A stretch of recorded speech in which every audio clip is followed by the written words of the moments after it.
Magsha-shopping nga kami ng ama niya pero mukhang ako lang ang masaya. Napakaraming chocolate naman ito, hindi kaya tayo mabungi dito. Syempre, dumiskarte rin ako ng maiinom dahil ito ang kaligayahan ko. O diba, gusto na niyang magpakita. Kalma, baka makita ka ng tunay mong pamilya. Hindi nga ako naligo, kaya naligo na lang ako ng pabango. Grabe na talaga yung pinayat ko, mapagkakamala na akong nagbibisyo. Pero hindi ako bumabatak mare, kaya wag niyo na akong ituro. Pag inom lang ang bisyo ko at ang mahalin siya ng todo. Lande!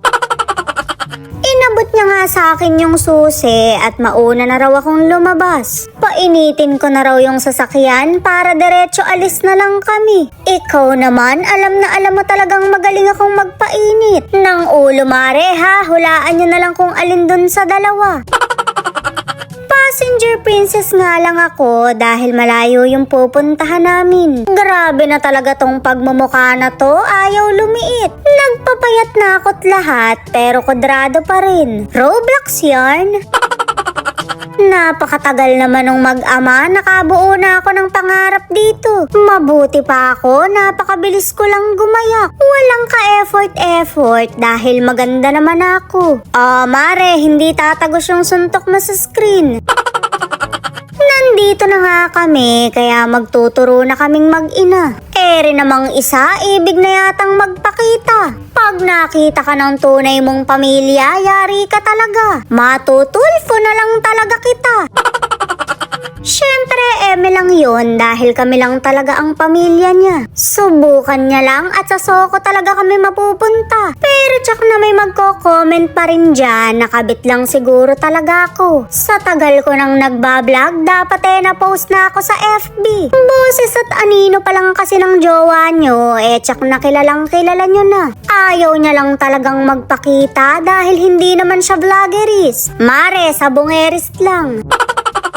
Nagpapabili nga ng pampers yung bebe ko pero wala namang kaming baby. Gusto na yata niyang masundan para maging ate na siya. Paano naman ako makakasalisi sa ama niya kung nakagitna pa rin siyang matulog? Shoot mare, bantay sarado malala. Bawal kaming kumilos ng masama dahil napapaligiran kami. Dati ka bang pulis? Tumitingin nga ako ng tuwalya dahil amoy alimuom na yung mga luma namin. Ewan ko ba mare, mga mandirigma yata yung nakatira sa amin. Syempre, bumili na rin ako ng kaligayahan ko dahil puro sa kanila na lang ba. May human wallet naman akong kasama kaya mamahalin na yung kinuha ko. Hindi naman maselan yung atay ko dahil kahit saan nalulusaw siya. Magba-birthday na nga yung bebe ko, kaya bumili ko ng maraming chocolate. Hindi ko lang sure kung makakatipid ba ako sa mix-mix. Para sa loot bags niya kasi to na ipamimigay sa mga bisita niya. Magpapakabog ba naman yan masyado siyang bida-bida. Kanino pa nga ba magmamana di sa ina.